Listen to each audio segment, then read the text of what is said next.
Hello students, आप सभी कैसे हैं। मैं आशा करता हूँ आप सभी बहुत अच्छे होंगे। पिछली वीडियो में रैंक और नलिटी निकालना आपने सीखा था और उस पर एक क्वेश्चंस भी किया था। अब सेकंड नंबर का क्वेश्चंस करेंगे। आप देख रहे हैं सेकंड नंबर का क्वेश्चन है, इसमें रैंक और नलिटी निकालना फाइंड करेंगे। तो मैंने बताया था रैंक और नलिटी निकालने के लिए आपको स्क्वायर मैट्रिक्स चाहिए। तो स्क्वायर मैट्रिक्स ये कितने का मैट्रिक्स है आप देख रहे हैं। तो ये 5 × 5 का, मतलब 5 रो हैं और 5 ही कॉलम है। ठीक है, इसका मतलब है इसकी अपन नलिटी फाइंड कर सकते हैं और रैंक तो सभी मैट्रिक्स की अपन फाइंड कर ही सकते हैं। ठीक है, अब आपको करना क्या है, सबसे पहले क्या करेंगे कि इस फर्स्ट एलिमेंट को आपको 1 बनाना होगा। तो 1 कैसे बनाएंगे, R2 में से R1 को माइनस कर देंगे, सभी जगह पर क्या हो जाएगा 1 हो जाएगा, और इसको इंटरचेंज कर देंगे तो 1 यहाँ पर पहुँच जाएगा। ठीक है, तो सबसे पहले क्या ऑपरेशंस अपन यूज करते हैं, R2 पर अपन ऑपरेशन लगा रहे हैं, इसमें से इसको अपन क्या करते हैं माइनस कर देते हैं। ठीक है, R2 पर ऑपरेशन लगाते हैं, R2 माइनस R1, R2 ही है R1 ही है, इसमें से इसको माइनस करेंगे, सभी जगह पर 1 1 हो जाएगा। ठीक है, सेम इसी तरह से R3 पर ऑपरेशन लगाते हैं, R3 पर ऑपरेशन लगाएंगे तो R3 में से भी आपको क्या करना है, R1 माइनस कर देना है। ठीक है, सेम इसी तरह से तो आप R3 में से R1 को माइनस करेंगे, सभी जगह पर आप देखिए 2 2 2 2 आ जाएगा। सेम इसी तरह से अपन R4 में से R1 को माइनस करेंगे। ठीक है, एंड R5 पर ऑपरेशन लगाएंगे, R5 में R1 माइनस कर देंगे। ठीक है, तो मैट्रिक्स जो बनेगी तो R2 चेंज होगा, R3 चेंज होगा, R4 चेंज होगा एंड R5 चेंज होगा।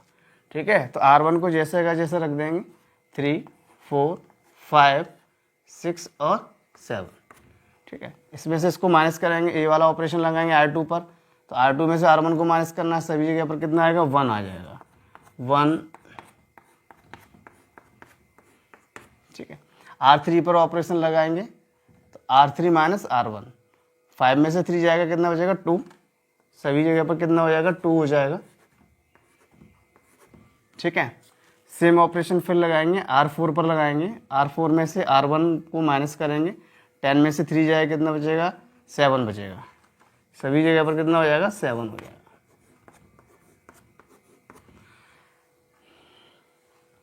फिर ऑपरेशन लगाएंगे I5 पर, R5 में से R1 को माइनस करेंगे तो 15 में से 3 जाएगा, कितना बचेगा 12 बचेगा, सभी जगह पर क्या हो जाएगा 12 हो जाएगा।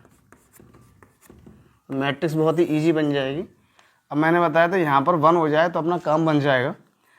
तो 1 को अपन क्या करते हैं, इसको इंटरचेंज कर देते हैं। ठीक है, इंटरचेंज कर देंगे तो R1 को इंटरचेंज करते हैं, तो R1 इंटरचेंज R2, ये इंटरचेंज का साइन होता है, दोनों तरफ एरो लगा देंगे, R1 इंटरचेंजेस R2, तो R1 की जगह पर R2 पहुँच जाएगा, R2 की जगह पर R1 पहुँच जाएगा। ठीक है, तो मैट्रिसेस अपनी इस टाइप से बन जाएगी 1 1 1 1 1, और नीचे हो जाएगा 3 4 5 6 7, बाकी जगह पर वही नंबर लिख देंगे 2 2 2।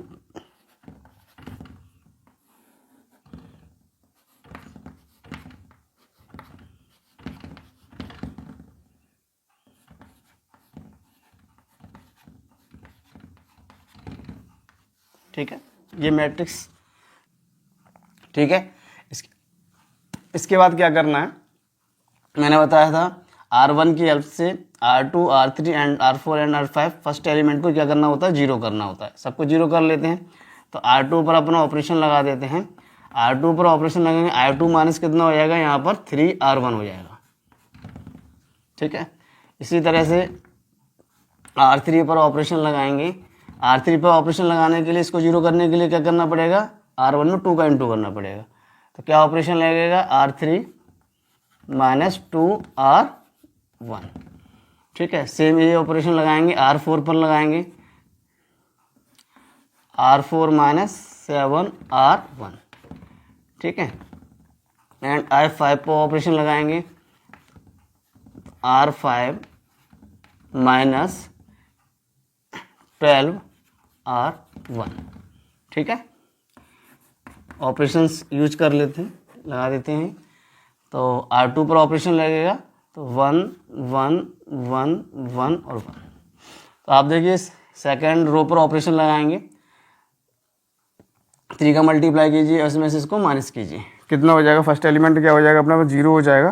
तो अपन क्या करते हैं, इसको 0 कर लेते हैं। ठीक है,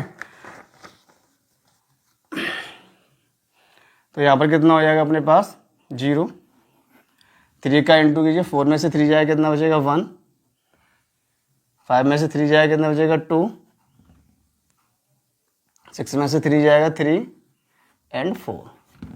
अब R3 पर ऑपरेशन लगाएंगे, R3 पर ऑपरेशन क्या लगाना है, 2 का मल्टीप्लाई करना है, इसमें से 0 करना है, 2 का मल्टीप्लाई करेंगे, इसमें से इसको माइनस करेंगे 0, सभी जगह पर क्या हो जाएगा 0 हो जाएगा। ठीक है, R4 ऑपरेशन लगाएंगे, 7 का मल्टीप्लाई करेंगे और इसको 0 कर देंगे। ठीक है, सेम इसी तरह से R5 पर ऑपरेशन लगाएंगे, 12 का मल्टीप्लाई करना है और इसमें से इसको माइनस करना है।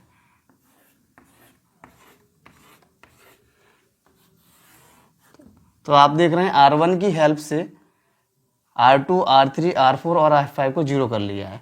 फिर मैंने बताया था R2 की हेल्प से नीचे के एलिमेंट 0 करना है, तो बाकी सभी एलिमेंट्स आप देख रहे हैं 0 हो चुके हैं। तो ये एशेलन फॉर्म में आप देख रहे हैं कन्वर्ट हो गया है। ठीक है, तो which is echelon form, which is a echelon form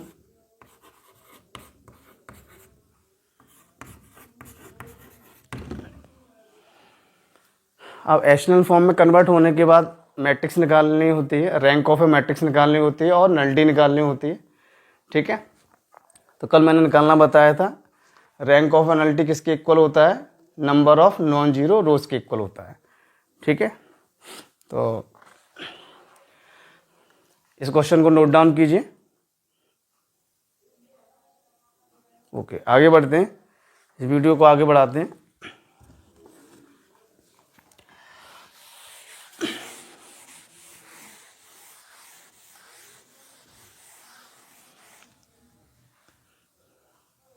तो रैंक फाइंड करनी है, तो रैंक ऑफ ए किसके इक्वल होता है, नंबर ऑफ नॉन जीरो रोज के इक्वल होता है, नंबर ऑफ नॉन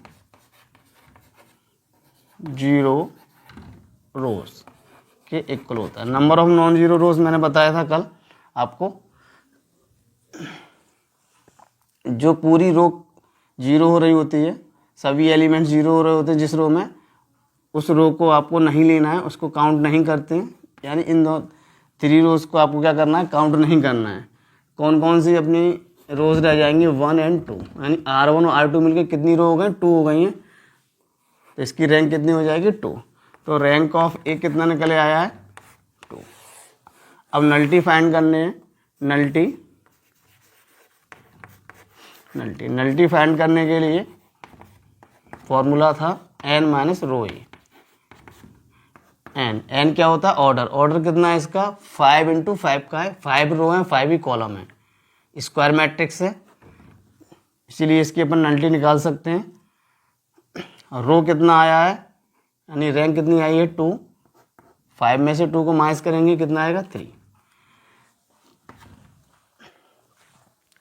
इस क्वेश्चन की हेल्प से आपने रैंक ऑफ नल्टी,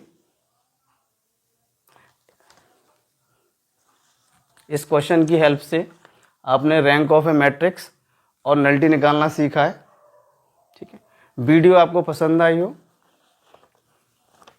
क्वेश्चन आपको समझ में आया हो, ठीक है, तो चैनल को लाइक और सब्सक्राइब करना जरूर, और प्यारा सा कमेंट करना जरूर ना भूलें। ठीक है, थैंक यू वेरी मच।